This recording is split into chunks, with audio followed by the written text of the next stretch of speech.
Let me say it again. On day one, I will fire Gary Gensler. Whoa. The entire Bitcoin community has been waiting for this to happen, and it just did. So Trump just finished talking at the 2024 Bitcoin conference.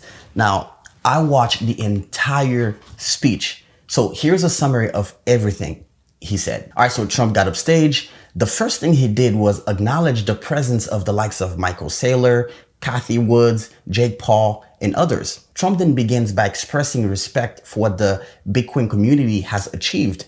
He called it incredible. Trump then makes the comparison of Bitcoin to the steel industry 100 years ago. He then gave a brief history of Bitcoin.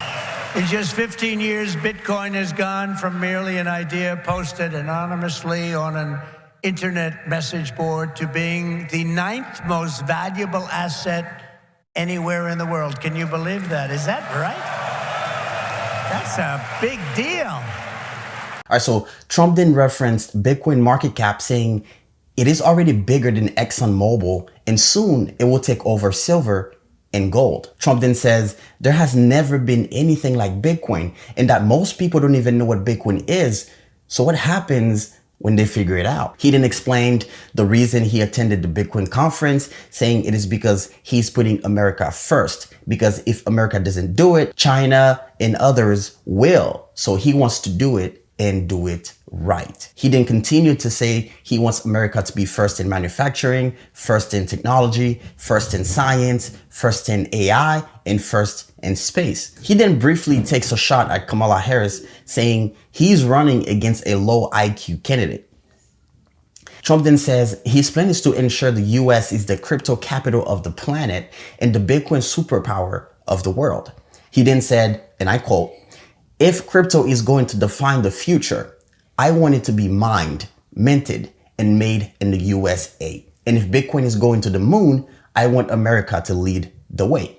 Trump then says he's proud to be the first major party nominee in American history to accept donations in Bitcoin. Trump then says he has raised at least $25 million in crypto donations. Trump says Bitcoin stands for freedom, sovereignty, and independence from government coercion, and that's why the SEC has been so hard on Bitcoin. Trump says he will end the persecution of the crypto industry the moment he's sworn in. He then said he will fire the US SEC chairman Gary Gensler on day one and appoint a new SEC chairman. Now, it is worth noting that Gary Gensler was appointed by Biden to be chairman of the SEC. It is also worth noting that the president does not actually have the power to fire appointed commissioners. Now, even if Trump were to appoint a new SEC chairman, Gensler would still remain a commissioner on the independent agency. All right, so Trump then pledged to create a Bitcoin and crypto presidential advisory council. Trump said, "Bitcoin is not a threat to the dollar. It is the government that is the threat to the US dollar." Trump then said the government owns 1% of Bitcoin's total supply.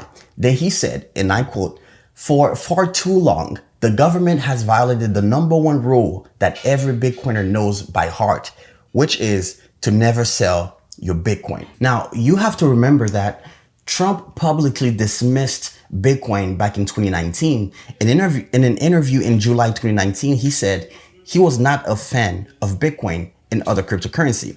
He said that tokens are not money and that their value was based on thin air. He also warned that unregulated crypto assets could help facilitate the drug trade, among other illegal activity. Then in 2021, he told Fox News in an interview that Bitcoin just seems like a scam. "I don't like it because it's another currency competing against the dollar." He then said, "I want the dollar to be the currency of the world. That's what I've always said."